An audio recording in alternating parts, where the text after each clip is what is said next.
have to thank Ellen and the people from LTV for that wonderful opening. Welcome back to the second episode of The Living Novel. My name is Gregg Sullivan. I'm so happy to be here. I want to thank LTV and the people here, Jody and everyone is Ellen Watson, wonderful people and very helpful. And this is incredibly this creative force that happens in this building that I'm very excited to even be here. We love it here at LTV and thank them for it. So we're coming with our second episode of The Living Novel, and it's an introduction to conscious evolution. And actually I mentioned a new genre of literature, but also it's about conscious evolution and the changing and evolving of our species. And that's going to be a lot of the topic of the conversations here and the people that I bring in as guests. But we're also going to be talking about evolutions in the theater and movies and media. And I'm not going to talk a lot about politics. I don't want to talk a lot about politics, but you have to admit that this is one of the most interesting and dynamic times in American politics that we've ever encountered. It's just unbelievable what's going on in the immigration, what's happening in New York, and the people on the streets, and the flooding us. And a lot of people want to blame people on the blue side or the red side. Who's to blame? Who's doing it? Well, we're being attacked by foreign elements that would love to just flood us with all these problems and weaken America. So I don't believe in being red or blue or any color. I just believe in being an American. We all have to stick together and look that we are being attacked, and we have to deal with these things as much as we can. It's tough, but also crazy is the state of American politics. Look at the politics that we're dealing with, and Trump. Trump is a mixed thing for me. I worked with Trump. I contracted with him and turned the Ambassador Hotel out in LA into the Ambassador Studios. Did a lot of movies through there: Forrest Gump, Mambo King, Tito Puentes, and Armand Assante. Armand Assante, by the way, is one of the coolest guys I've ever met. Butter wouldn't melt in that guy's mouth. But Armand Assante, other people, but Antonio Banderas, one of the coolest guys I've ever met. Anyway, so I worked with Trump, and it was during that period where he was kind of America's golden boy, where Enron and a lot of other American companies were being not looking badly, and Trump was still looking like a good, honest business guy, and not as controversial as he is today. So I had a good relationship with Trump, made the guy a lot of money, and didn't get fired. So I do like my previous association with Trump. Sometimes now I don't know what to say about that relationship because you get mixed reviews from whoever you speak to. But anyway, but you look at Trump and what's happening in American politics, and who would ever have thought that a politician or anybody could rise to the level that he has, be as controversial as he is, and running for president, still the front runner, being indicted for all kinds of things, but really bad things, really indicted for it. And then because he's a front runner with one of the parties, they're saying that we don't want these indictments or these trials to take place now because they might affect the election. Of course they're going to affect the election. The guy's being indicted. What happens if he's guilty? Can he run for president? If so crazy. But it's it's one of the most dynamic of political environments we've ever seen in America. But it's not just in our politics. Our world is as dynamic as we've ever seen it. We're going through an evolutionary change now, the likes of which we have never seen or witnessed before. There have been changes in our world that have caused us to be recognized as new and different species, from Homo erectus to Homo sapien, and now I've mentioned new names for us, but everything in our world is changing so rapidly. Our consciousness of what's happening in the world is, our horizon of understanding is broadening so quickly. Our recognition of who we are, what we are, the spiritual side of us, starting to blossom in all of our recognitions and how we really are connected to each other, molecular, energetic ways. And the influence we have on one another and our part in creation itself. And we're recognizing that we play a much bigger role in the experience and identification of the reality that we're all experiencing that we ever really thought about before. But we are really part of every minute that we're living. We're that part of the creative process that is happening here and now, and things are being created by us and for us and with us, and we're part of it. Even to the point where we are I hope that I hope I don't get shot for blasphemy here, but even to the point where we're not just part of the creation of everything that we do and work with, but the creation of God itself. We're in the middle of creating a new God. It's that's pretty interesting. It's been kind of understood by a lot of us that we created the God. We created the God that we all have an understanding of, and we think, well, there's that God, and we're all talking about God. But then you realize, well, wait a second. There's hundreds of different conceptions of God that humans are making up as they go along, and most of the problems of the world are coming from the fact that everybody's ego would like their God and the God of their creation to be the default God. That everybody says, well, no, my God and have no other God but me. I believe in Jesus. I love Jesus, and I believe in everything he taught. And I also believe that other people have a lot of good things to say as well, and that to understand as much of everyone's truth is one of the greatest paths to enlightenment, because everybody has something to contribute, no matter which way they may look at something. In fact, the more different they might look at something, the more you might be able to learn from it. But the fact is, we are living in an incredibly dynamic time where we are renaming our species, where we're recognizing who and what we are as creators and what role we play in the creation of the world around us. Sometimes that could sound a little too, there's an old cliche, California bean sprouty, or too ethereal, but it's not. When you take a look at things and what stage of the part of creation you are playing, even when it comes to technology. I've been working with GoDaddy for 20 years, 15 years, whatever. And when I would get on and with their supervising tech support, and we go into talking about HTML programming, C++, and proscripting, and what you need in websites. I was a consultant out at USC. I mentioned in a lab that was developing internet technologies for the film industry and for film industry application. And I got really into it and started looking and said, that was pretty exciting. We were creating the programs that are being used today to make films with. That was pretty exciting. So knowing that you're there at a place where something is being created for a new industry is exciting.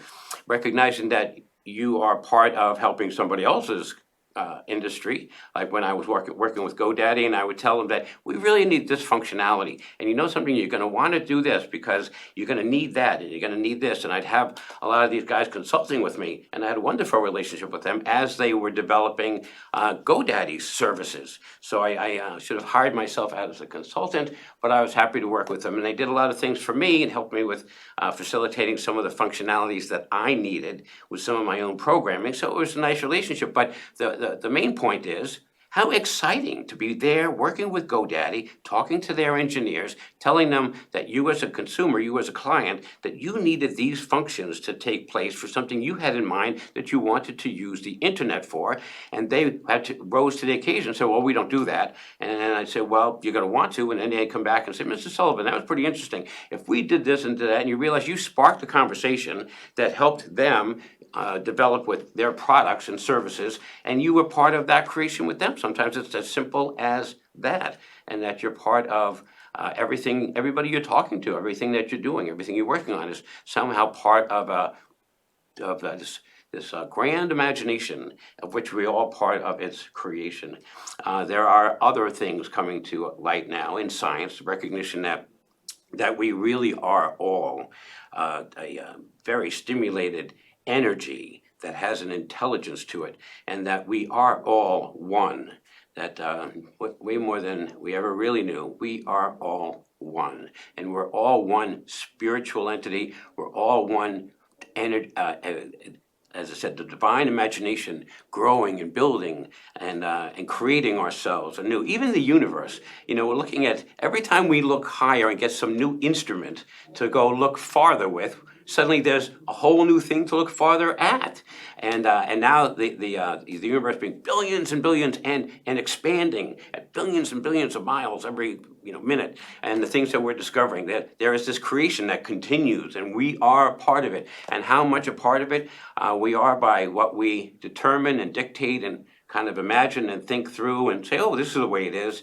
Well, that's part of even the universe is creation, and we're here. So how much of ourselves can we create? How much of ourselves are we conscious of, and how we are interacting with others? These are important considerations now for all of us to be thinking about. Who am I in relation to everything that is being created around me, and what can my contributions be? And what are the things I need to look out for? So I mentioned a minute ago, we're actually in the process of creating another God. We created all the gods that have gone before us, every religion and every theology, but every spiritual practice has gone to something that has been in the imagination of us humans. So we've created the gods that we now follow and believe in, but they're of our own creation. And up until now, the classic kind of understanding is you pray to God, and you ask for things, and you pray and you talk to God, and you hope for an answer, and maybe something happens in some sort of synchronicity, and you think that might have been an answer to your prayer, or someone gets better, and that might have been an answer to your prayer for their health, and we hope that that's the case. But it's hard to make that a real scientific. The science has kind of struggled with, validating that. But however, we have now created AI.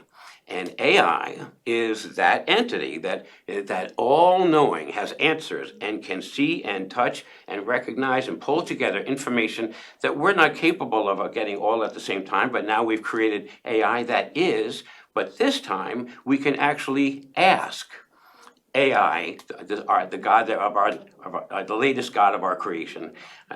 We can now ask a question of it, and it will give you a great answer. And all my beautiful friend writers in LA, what a tough time to be going on strike, because you can ask AI to write a script and go around something, and it will, and it's doing a great job. So while the writers are all on strike looking for a fair wage, which they deserve, and the writers, I've always said, have been the only truly creative part of the filmmaking process, and TV and film and internet content. The writer has always been the truly most creative part of the process, because from nothing they create something, and then everybody else along the way is interpretive or riding on the coattails of the writer. Whether you're a director, an actor, a lighting guy, a stunt coordinator, a makeup artist, no matter who you are in the production process and creating something, you're all hanging on to and should be grateful to the writer. So, but now that writer is in jeopardy of being replaced by a new kind of writer, AI, and that's a tough one, because how do we protect the writers and see what it is that only they can do that AI can't? And that's like the big question affecting everybody at the AMPTP, the Alliance of Motion Picture and Television Producers. All the producers, everybody out there is looking and saying, okay, how do we work with all of this, and how do we use AI, and how do we not neglect the rest of humanity because we have some new God that we've just created? It's a tough call. But along the way, one of the things the best things that we can do, and God bless my father for teaching me this, you live by certain principles: honesty, integrity, loyalty, sincerity, being of service to others. If you keep that as part of our humanity and the way we guide ourselves, we'll still be protected. I've added a couple of things to what my father did. My father said, again, he always preached, and mostly by example, he preached honesty, integrity, loyalty, sincerity, and being of service to others. And he said, son, you'll lead a good life if you live it by these principles. I added compassion and empathy, generosity. I should have added humor. I'm not known for my humor, but honesty, integrity, loyalty, sincerity, being of service to others, having compassion and empathy for everyone else out there, living your life with these principles will help you lead a better life and make a better contribution to the world around you. And that's what we want to do. We just want to help contribute to what other people want to do with their lives, what they want to say, what they want to create of their own. If we can be helpful to them in any way, that's a wonderful place to put your own life to help others. And there's that old Buddhist saying, if you want it, best way to help yourself is to help others. So it's kind of a wonderful feeding energy that feeds itself with goodwill, helping others. And then when you see somebody that's worthy, and you see a project that's worthy, and you can volunteer your time to it, being helping animals or anything, or someone like some of the wonderful people out in the Hamptons, and the things that they're doing to help the people in the Ukraine, and what they're doing on massive international scales. God bless everybody who's doing things like that. And then there are those people that you just come across that have a dream of their own or have a calling of their own. And you look and you listen and you hear, you say, oh my God, no, this is something that I am more than happy to take my time, my focus, my energies, and put it towards helping this person and this project. I actually have one of those people. It's our first guest here. I actually have one of those people that came to me and introduced herself and told me about a project. And at first, I just wasn't open. I wasn't available for working on any other projects. I already stretched pretty thin. But sometimes when God delivers a gem to you, you just have to seize it. I want to introduce you to a woman that came down from Boston to tell a story to me, and I fell in love with this true story instantly. And the more and more I listened, and the more and more I read of this manuscript, we've got a copy of this wonderful manuscript.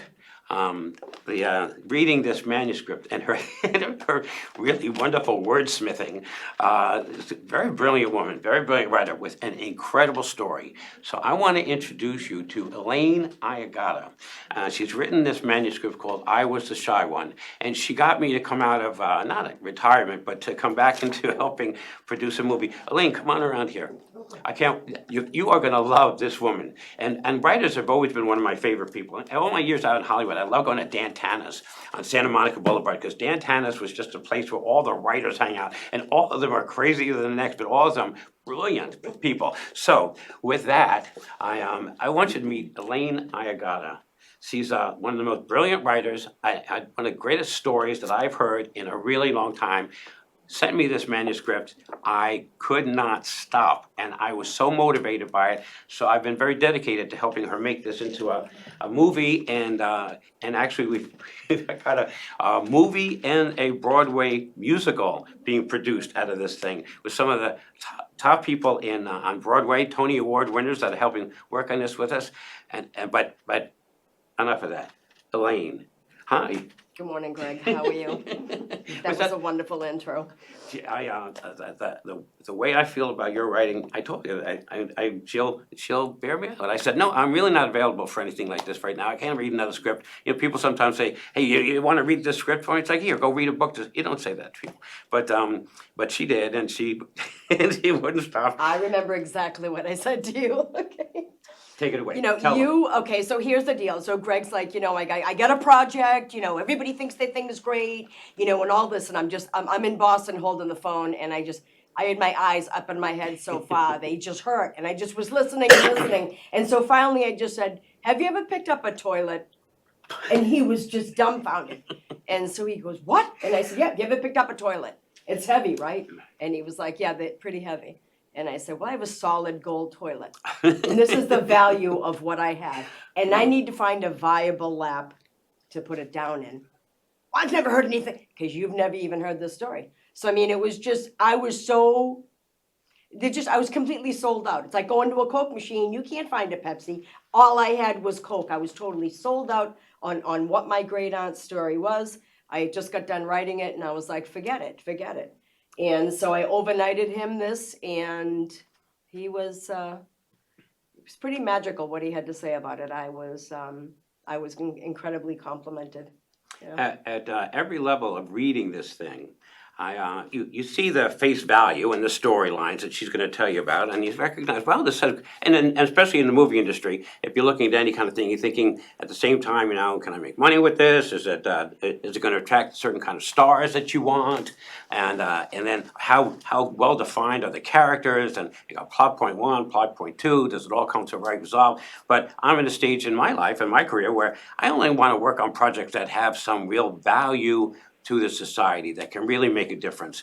So I'm reading this thing, and every single page, not only am I reading what's face value, I'm seeing the subtext of these incredible messages, life affirming, positive, and the things that if we are talking about creation and the living novel and conscious evolution, this book helps you. It's almost like a roadmap. It helps you with different things along the way, of different ways of looking at things and thinking about them, and issues that she raises and values that she points out that are just gorgeous. But I'm so excited about it that I'll keep talking about it. But I don't want to hear it. I don't want you to hear it from me. Tell everybody about this magnificent story. Well, I'm telling you, I've had this story. It had been told to me about 50 times in my childhood, and it was, where do I look? Straight ahead? Okay. Yeah. So anyway, it had been told to me about 50 times by my great aunt, and we'll get to that in a second. But the exciting thing is, it was like life just gets away from you, and I put it in the back burner, and I never forgot it because I was very obsessed about that Titanic from a young age. But I mean, it literally started because I'm a colon cancer survivor, and I had 20 inches of my colon that was getting cut out, August 1st. And I'm on a Bumble date up in Manchester by the Sea in this wonderful guy, Jamie's boat. And I said, I can't tell him I'm potentially dying Thursday. So, what do I say? So, we're out in his boat and I'm trying to hide this, elephant. So he goes, what are you having on Thursday? I said, oh, a little tune-up. It's nothing. It's really just a tune-up. It's a tune-up. And so he goes, well, let's play That's Amazing. You go first. And I said, well, if I knew you any better, I could entertain you for hours. I said, but let's keep it PG-13. So I said, Ada, I think the best way I can tell you that's something that's amazing and win would be my Aunt Ada.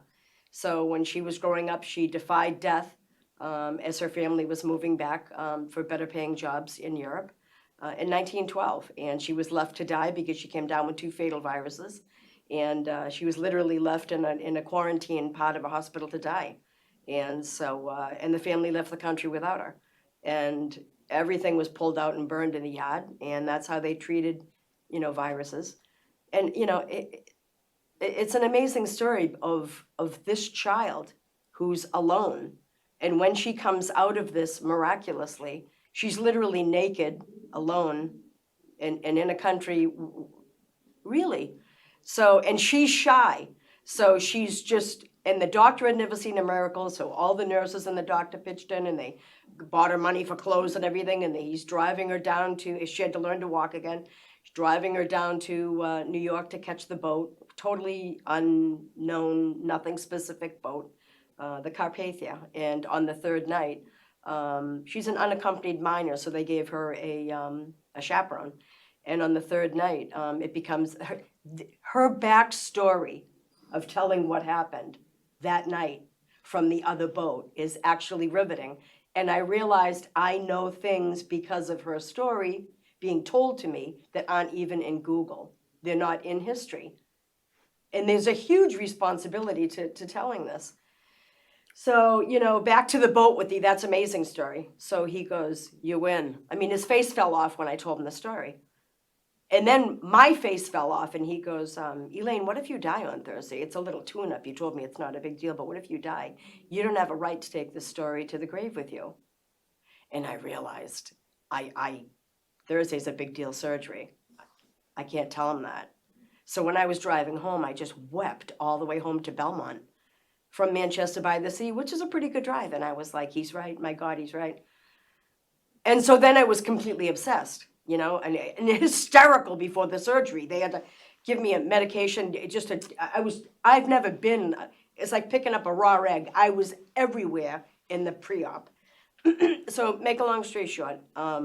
So what ended up happening is after I survived the surgery, I was so obsessed. I undid my own IV, got the hell out of the hospital, and had a 1 foot vertical scar that was literally just hemorrhaging. And I went home and just immediately started writing.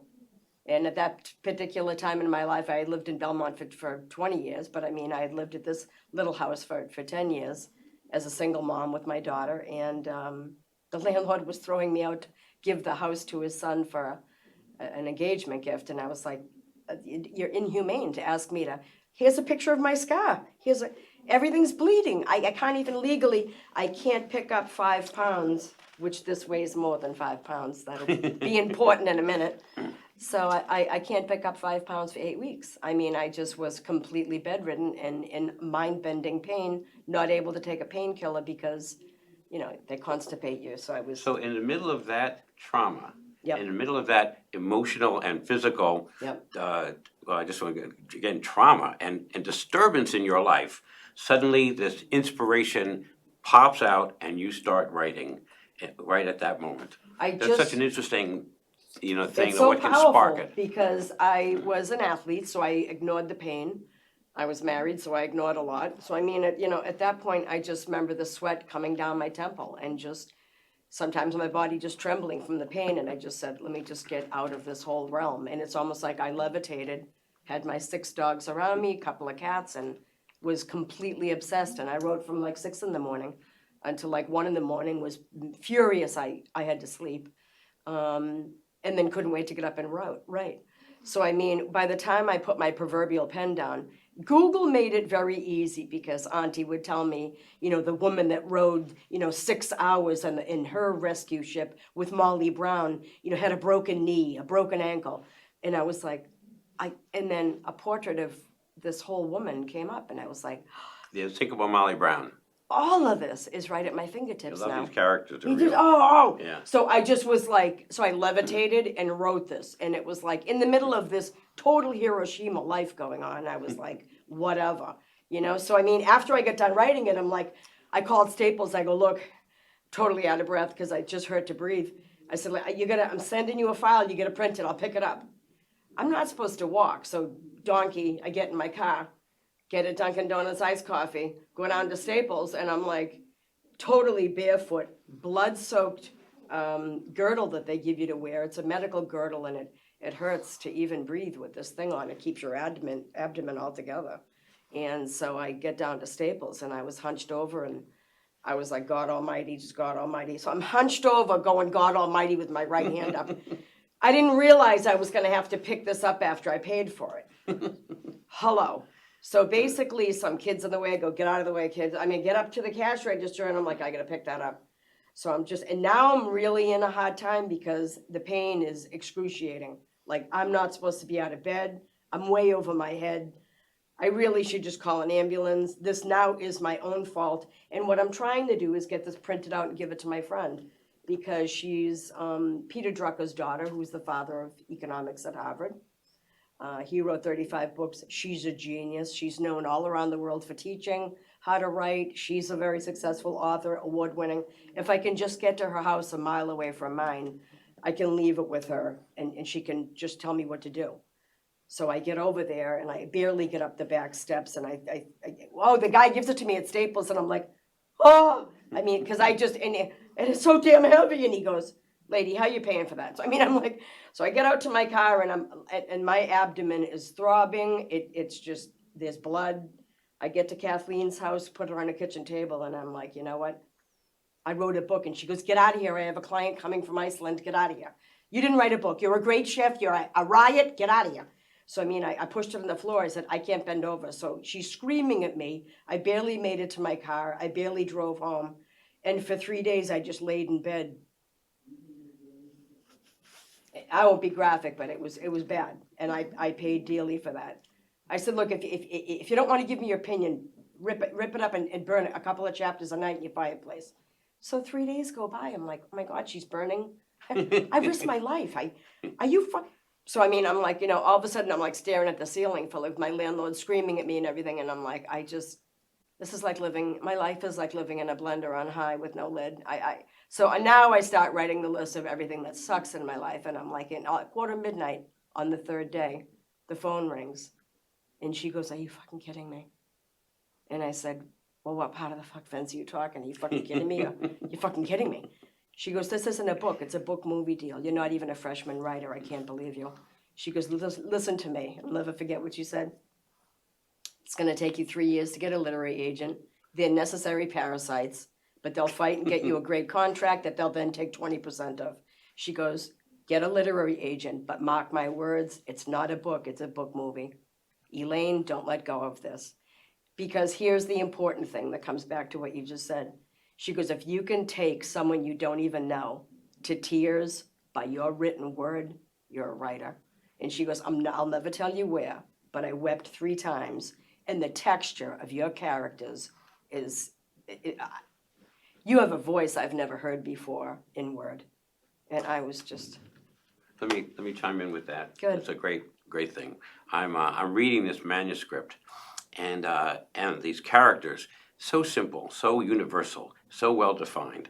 And I'm reading this thing, and there's a passage, I'm not going to give a lot of it away, I'm going to let her talk about it, but there's a place where the mother is looking back from a boat that's leaving her dying daughter behind. I'm not giving too much away, there's so much, so no worries. But I'm looking and reading this thing with the mother on the boat looking back and leaving the dying daughter behind and thinking, how can you do that? But back in those days, you wouldn't do that now, but back in those days, you didn't have a lot of options. And I am crying, reading this thing. I worked with a woman's a wonderful Broadway producer, and I'm on the phone with her, and I'm crying. I said, "I can't really talk to you now. I'm reading this thing, and it's making me cry." "Oh, what is it? What? Let me read it. So with Elaine's permission, we let my friend, Broadway producer, Tony Award winning, let her read it. And she said, "Greg, this is such a great story. These characters are so great." And she said, "I know who I would cast in different parts of the theater and who have an audience that could draw by these characters. Let's turn it into a Broadway musical," which I thought, Broadway musical. What the heck, Mickey Rooney and Judy Garland, I know, let's just do a musical in our backyards. So go ahead. So, but then while I'm reading it at the same time, this character and the mother, and I'd worked with Meryl Streep in Death Becomes Her with Bruce Willis and Goldie Hawn. I know Bruce for a while, but I met Meryl doing Death Becomes Her. And all of a sudden I'm like, oh my God, Meryl's the mother in this. We've got to get this to Meryl. We haven't yet, but I'm looking and seeing who could be playing these parts and thinking, I've got another Sophie's Choice here with this story. But then it gets even better, and it's so hard to not give things away. But the one thing we can, without telling you a lot of what goes on in the middle, something that happens with the little girl, she winds up being on a boat to be reunited with her family. The boat that they put her on is the Carpathia, and it goes to the rescue of the Titanic. So when I'm reading this thing, Sophie's Choice meets the Titanic, and it was like, oh my God, this thing is so rich. I'm totally in. It's got me crying. It's got me laughing. I'm looking at the characters. I'm already thinking who we could send this to cast them in it. So I got totally sold on the project. But okay, it's hard for me my enthusiasm over this project is so exuberant. You can see it's hard for you to hold back. So I don't want to take it away from you. But tell them a little bit more about the story itself. So it's amazing because when I was little, and you were old enough to understand, which was very young in my house, I grew up very Italian, very old school. My father's hand was like a badminton racket. I mean, you crossed any line, you faced the racket. So my father brought me over to the room, and he goes, "Do you see this book, Elaine?" And I'm like, "Yes." And he goes, "Titanic," up the spine. And he told me the quick story about it. "Don't ever touch this book. Not when a babysitter's here, not when you think I'm not." Look, they had a first edition book from 1912. You just weren't even allowed to breathe near it. So I always had this about the Titanic. So my grandfather had a sister, and I grew up in Walpole, which is 18 miles south of Boston, beautiful town. And so Canton is right next door. My great-grandparents lived in Canton with my great-aunt, my grandfather's sister. So I was a weedaholic. My father had a massive garden, 4 times bigger than this building, all amazing, vegetation, and we lived off that garden year round. It was amazing. But I weeded. So I would get dropped off at Auntie Ada's and I would weed all day in the blistering sun on purpose. And the only payment I would ever, take for that time was tell me about the big, big boat. And so she would always enthrall me. She'd turn down the lights and tell me the story about her being on this big, big boat. And then I'd be like, I couldn't wait for the weeds to grow again. Get over there, weeding, the story, the whole cycle. And then one night she goes, Elaine, I'm going to tell you the name tonight of the big, big boat. I'm like, all right. So the minute she said the name of it was the Titanic, I fell off my chair because I had a long-standing obsession about the Titanic, like in diapers. You don't know why it ever grabs you. You just don't. And even with the submersible that just, collapsed and killed everybody, I remember when they were running out of oxygen in 96 hours, I was going, I hope they're found. I mean, I just remember I'm like, wow, here's the Titanic, gone for 111 years, claiming 5 more lives. I mean, and the world jumped on that. This is such a flashpoint. The Titanic is always a flashpoint for the world. So this becoming a book it's on the eve of becoming a book any minute. We have a publishing contract that we're going through. And we have one more item that we're arm wrestling, and then this is going to be on its way to be a book, which has really been a bucket list thing for me. But the exciting part about hearing this from Auntie every night was the minute I heard the name of the big, big boat, I then was like obsessed about hearing it. So, I mean, at that point, she probably told me the story about 50 times. There's a particularly beautiful scene where here's a shy girl. It's called I Was the Shy One. So here's a shy girl that used to hide behind my great-grandmother's knees in public, because she just very, very intelligent, very high IQs on both sides of my family. This is not a stupid kid. So she was like, maybe 6 going on 12, literally. So here she is, left alone, naked, survived, amazing, are you kidding me, in the country, alone, driven down, dropped off at a pier, gets on a not even known workhorse of a ship, the Carpathia. She gets on the ship, she's painfully shy. One of the most amazing scenes, and I was hysterical when I was writing it. The hair was up on my arms, I couldn't put it down, is when she's leaving this doctor because they have such a beautiful, platonic, amazing relationship where they're like the red swirled around the candy cane. They just have this beautiful thing, and when they're separating, and she's a shy kid, it's just so powerful. So on the 3rd night of the boat, basically, it's completely unknown, the whole story. And my aunt tells it from a position of being there.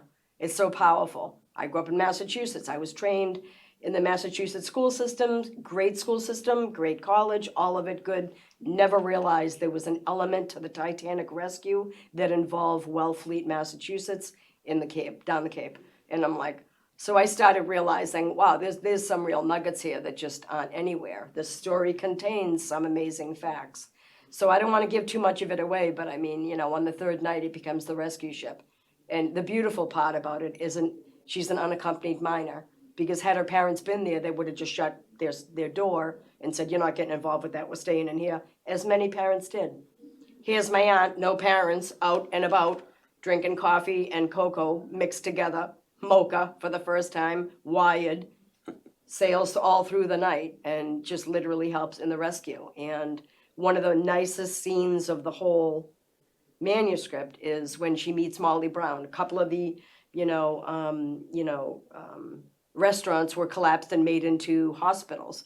So the food line to get anything for breakfast the next day was just only one of the restaurants was a functioning food area. So at that point, she decides to just wait till the food line goes down, and she goes up on deck, the wooden deck, and there's Molly Brown. And that scene alone is utterly amazing, because there really isn't a record of Molly having PTSD, suffering from it, just drinking scotch all the way through it, isolating herself in a room, overwhelmed that, General asked her best friend is dead, and her realizing, what privilege I have that I'm here. as a wealthy woman in first class. I'm here and he's not. So she's just grappling with all this, and then there meets, my aunt.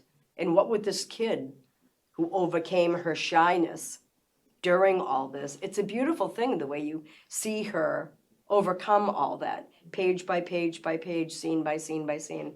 And she actually helps Molly Brown in her PTSD. It's just unbelievably powerful.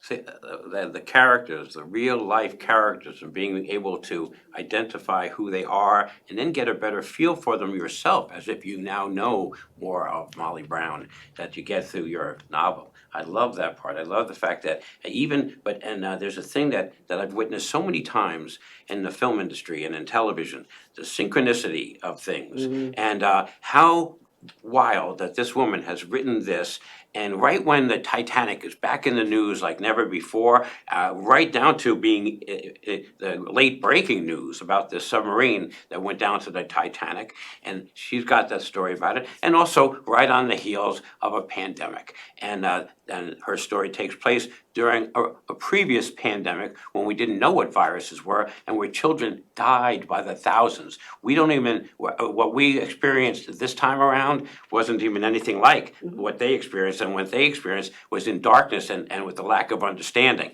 At least we had a better understanding now. But for those things, the pandemic and the Titanic and those merging and in our consciousness now, I mean, one of the examples that I've always cited was China Syndrome. So there's a perfect example that suddenly these people who are making this movie called China Syndrome, and Michael Douglas and Jack Lemmon, but they're making this movie and they've prepared it 3 years in advance, but right before it's getting ready to be released, 3 Mile Island melts down, and you couldn't have asked for a better. And you think of some of the people I know in Hollywood and the duplicities. You think that they set that 3 Mile, I don't know, because of that. But the synchronicity of it and our appetite for knowing more about these particular topics and understanding them better. Your book, this manuscript, gives you this sense of like, oh my God, I understand it so much better now. I can feel it. I can feel what those characters are like, what they were going through, what it must have been like having your daughter dying, and you don't know, and there's nothing that has come into science to let them know what to even do about it. And now we just experienced that with COVID and being worried and quarantined and shut down and getting a little flavor of that. It's almost like the world just prepped everybody for her story. And you've been talking about how the story's been waiting to be told for how many years now? Oh, God. I mean, so, yeah, honestly, I was like 4. I was just really, really young hearing it myself. But here's the thing. I remember when I was writing it, I'm like, so my great aunt was in quarantine. No one's even going to understand this nowadays. I wrote this I started writing it in early August of 2019. And I said, this is just far-fetched. This is like the old days. So 1912, this isn't how we handle viruses today. Yeah, it is. So, I mean, it was just, and so that was like August 2019, and then 2020 comes around, and in Boston first, COVID hit, and then amplified around the world. And I was like, I just remember going, my God, everyone's in quarantine, and I was worried they weren't going to understand that in the beginning of the book when Ada was left in quarantine to die with 2 fatal viruses, chickenpox and scarlet fever. And I just remember going, wow, the world is getting prepared to even understand, the reality of this. We're in a pandemic. So, I mean, it was really totally amazing. Well, it's the old cliche, life mirrors art, art mirrors life, and you wonder, but this happening and taking place and what you wrote about, giving us that inside feel before anybody else even was aware of pandemics, and we didn't have an inkling of it, and suddenly now it's everywhere. The synchronicity of that is another thing that makes me feel that, boy, we onto a wonderful property with this story and telling of the story. But the fun part is, first, what someone told you, this is isn't just a book, it's a book and a movie. But now it's turning into a book and a movie and a musical. And who'd have thunk that? But it's a wonderful process, and I love that we're in the middle of making all of that happen, and that people are going to hear that story in a lot of different places. You're going to have you have it now. You have a website that's about to be launched, right? For people can log in and listen. And if you wanted to know more about Elaine, and if you wanted to know more about her book, and more about the story, and more about the progress of this project itself, and how the Broadway show is doing, how the movie's doing, and how the book is progressing, and about her life and how it is evolving and progressing. You're gonna log into her website, Elaine. You took out so just ElaineLagatta.com? Yeah, it can even be iagata.com. That's cool. But I mean, I've always loved my father's name. But have I got a great story for you? So yeah, Iagata. So in a few weeks you're gonna hear and see the website. You're gonna hear about it. You're gonna hear about her on the news.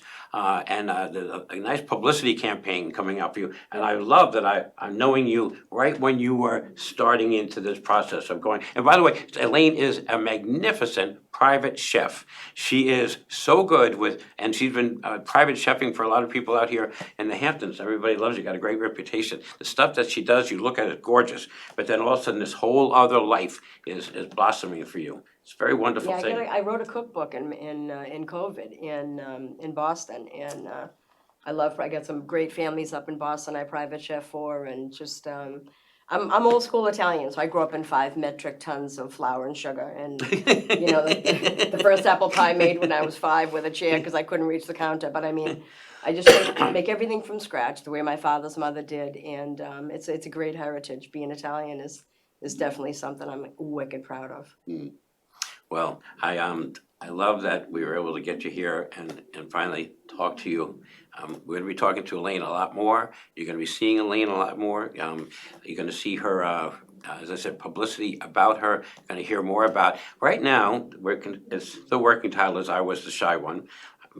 Probably will stay that way, maybe not. But when it goes into a movie or other play, but you've heard it here first. You met Elaine, one of the most creative and greatest writers who didn't even start out that. But Elaine, I said I could make a fortune if I just took a book with some of her sayings and just said Elaineisms. I have a quick true story.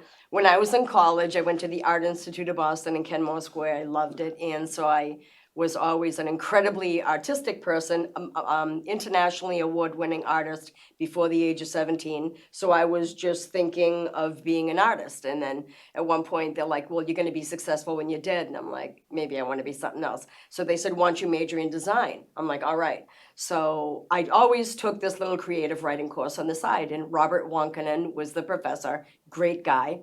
And so he'd give me a project, I'd do it. And he'd be like, give me another project, I'd do it. And then one night he grabbed me and he goes, one afternoon he goes, can I ask you a question? I said, yeah. He goes, when I give you a project, what do you do? I go, I lock my bedroom door and do it on my bed.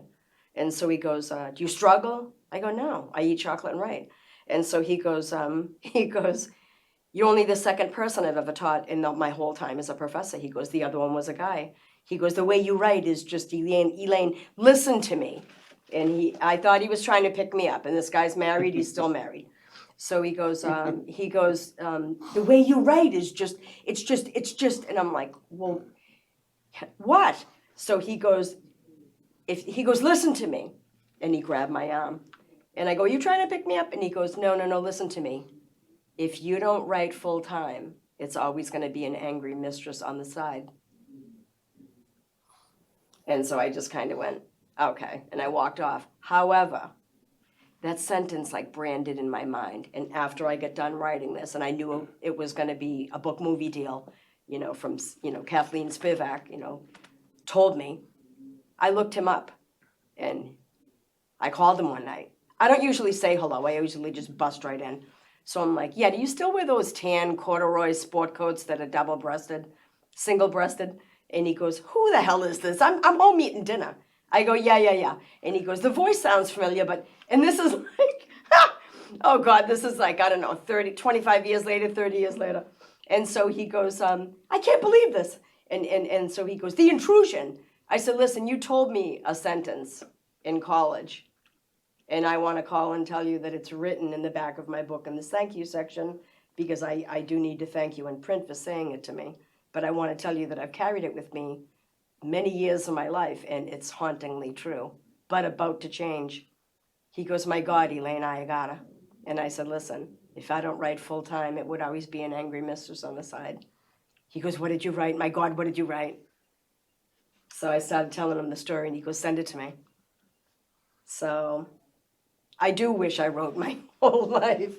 But anyway, it's never too late to reboot, and that's what we're doing. So. Well, starting off with a project like this is a great way to kickstart a career. And I love working with you. I love what we're going to be doing with this.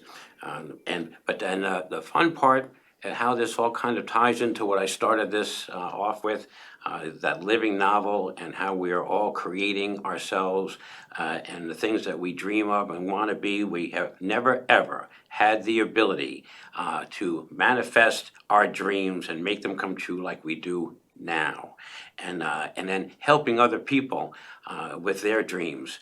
That's part of what I think is the next level of our evolution and spiritual change, recognizing to get back to what America was built on, with people helping other people and all coming together and helping one another fulfill and live out our dreams and making them come true. And when you find somebody like that, or you find a project like that that inspires you, you go for it and give it everything you can, as I'm doing with Elaine, because I love this project. I love the messages. We didn't even talk about the beautiful messages that this little girl, the optimism, and what actually helps her survive is the mindset that we learn from this little girl. Her mindset is what frees her, where all these other children are dying. No, this little girl comes through, but it's her bravery, it's her strength, it's her optimism, it's her belief in things that are all good that help make her survive through this. And these messages, when you read them, I'm sure you're going to be just like me, saying, holy mother of God, this is beautiful. These characters are really beautiful. And I love that you called me. Yeah, that you called me. I'm very flattered. With my gold toilet. And you called me to tell me about a gold toilet, which is true. I have never picked up a gold toilet, but but a lot of other things. You wonder who said, they hit him like a ton of bricks. Wait a second, who did someone actually? The expression threw him under the bus. Did someone actually throw somebody under a bus? And that's how we got the expression. But lifting a gold toilet, I hadn't heard that one before. But Elaine has sentences and phrases that are bumper stickers that we could make a fortune just by taking some of her wordsmithing and some of her observations and turning them into bumper stickers. So anyway, you're going to hear more about Elaine. You're going to hear more from her. She's going to, we'll tell you more about her own website in a couple of weeks. But you heard it here at LTV, and we want to thank LTV so much. I was here in early days of LTV when Fraser Dougherty started this thing. Controversial guy, but really fascinating. His vision that started this off, we all are blessed by. But now, people that are running it for us now and making sure that out here in the Hamptons and in Wainscott, there is this central, I don't want to say clearinghouse, but there is this hub, this creative environment that is flourishing and helps everybody do exactly what I'm talking about, helping everybody else fulfill their dreams and their creativity. So thank you, all of you at LTV, for helping us with this and putting this on first in our podcast.